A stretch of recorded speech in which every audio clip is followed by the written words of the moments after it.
hay que tener en cuenta? Pues que normalmente actuamos así por los ataques de pánico. El ataque de pánico es una condición en la cual un exceso de adrenalina entra en el torrente sanguíneo y manda un mensaje de miedo que indica a las glándulas suprarrenales que hay una emergencia. Y a partir de ahí empieza todo. Claro, si no es controlado adecuadamente, ese ataque de pánico puede llevarnos a situaciones de total incontrol. Forma en la que tendríamos que actuar respecto a este ataque de pánico. Bueno, relajarnos.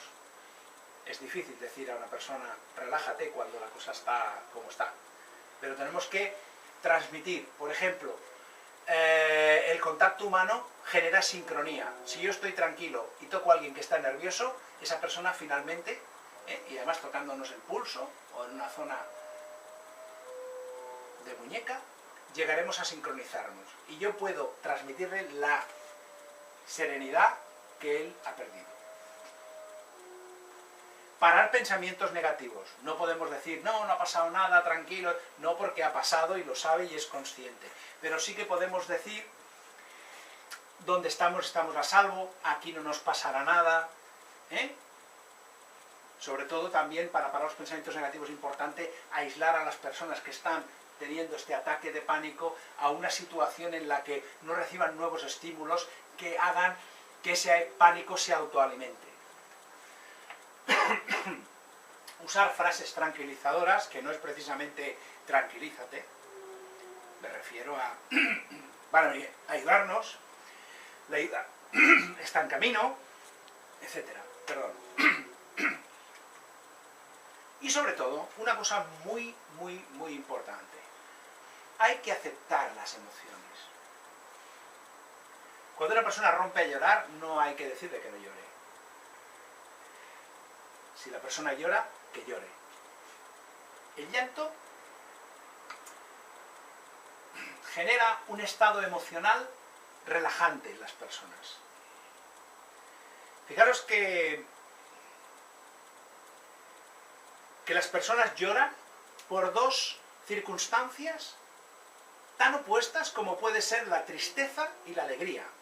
Y tanto la tristeza como la alegría nos hace llorar. Y no tiene nada que ver estar alegre con estar triste. Pero sin embargo, nos hace llorar. Por lo tanto, el llorar es positivo.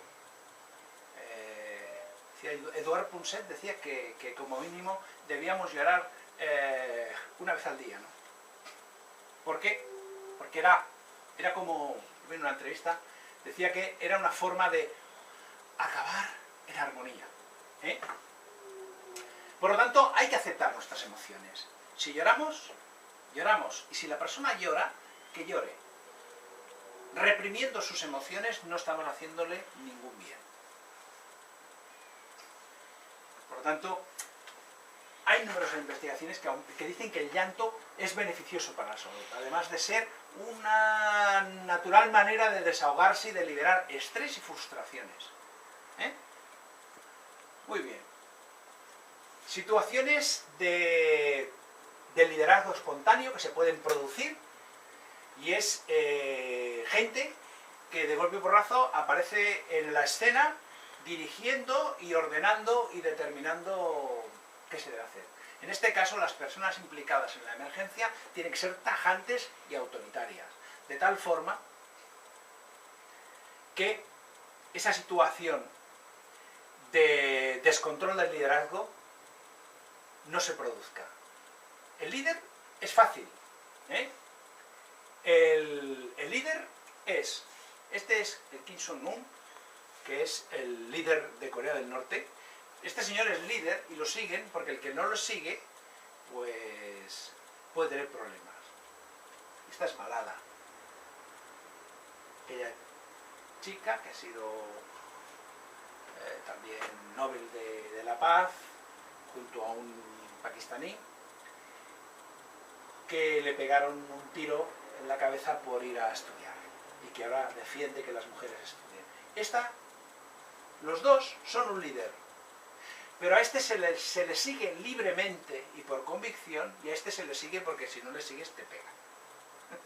Entonces, nosotros, el líder en la emergencia tiene que ser un líder natural, creíble y que nadie duda de su liderazgo. Por lo tanto, el responsable de la emergencia siempre tiene que ser una persona segura de sí mismo y de lo que debe hacer. En las emergencias nos encontramos también, en la gestión de los eventos, nos encontramos con muchas confluencias de diversas tipologías emocionales, ¿no? De hecho, las personas que van al evento público, pues en principio tienen baja percepción, no agradecen las medidas de seguridad, aunque luego las critican si no están. Yo escuchaba por las noticias esta mañana que respecto a la avalancha en China en fin de año, varias declaraciones de personas asistentes que decían que no había control, que no había seguridad, que no había ningún tipo de restricción, etcétera, etcétera. Pero sin embargo ellos estaban allí, Esto hay que tenerlo en cuenta. Entonces, cuando no pasa nada ya nos va bien que no nos controlen, y cuando pasa algo ya no es tan bueno, ¿verdad? Entonces, hay que tener en cuenta todo esto. Baja percepción y las medidas de seguridad no son recibidas de buen grado ¿para quién? Para la pública concurrencia que va al evento. El objetivo de las personas que vienen es divertirse y pasárselo bien. Por lo tanto, siempre la detección de riesgos y la aplicación de medidas preventivas entrarán siempre en conflicto con los asistentes. Siempre. Hace falta un grado de madurez un poco elevado para que las personas entiendan que las medidas de seguridad van a su favor, no en su contra.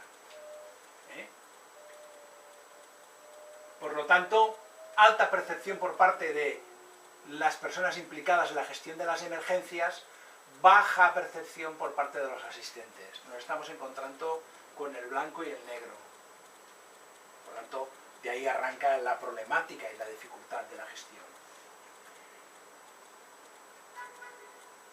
Por lo tanto, tenemos lo que hemos comentado: baja percepción, objetivo diversión, alta percepción y luego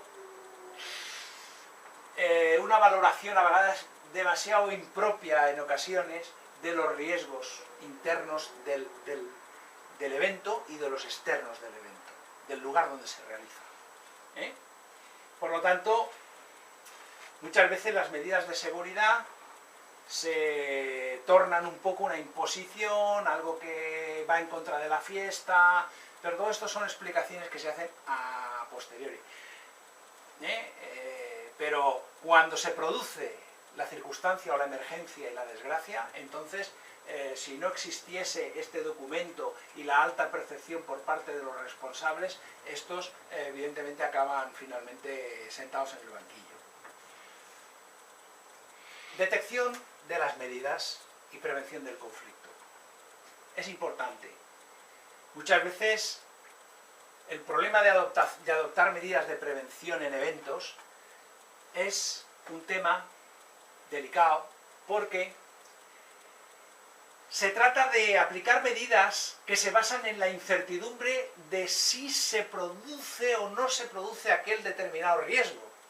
Por lo tanto, siempre, como estamos trabajando con la hipotética probabilidad de que se produzca un determinado tipo de evento, siempre encontramos una gran parte de oposición a que eso se haga porque eso no puede suceder, porque eso no pasará, etcétera, etcétera. Por lo tanto, la tendencia siempre es realizar reproches hacia las medidas adoptadas, dado el nivel de percepción del usuario, que es diferente al que tiene el gestor de la seguridad. Aquí podemos ver horas antes de un concierto,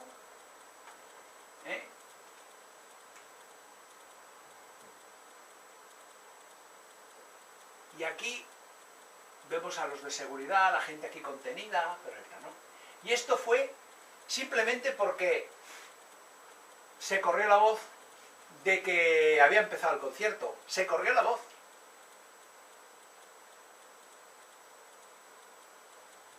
Y parecía que sonaba algo en el interior del pabellón.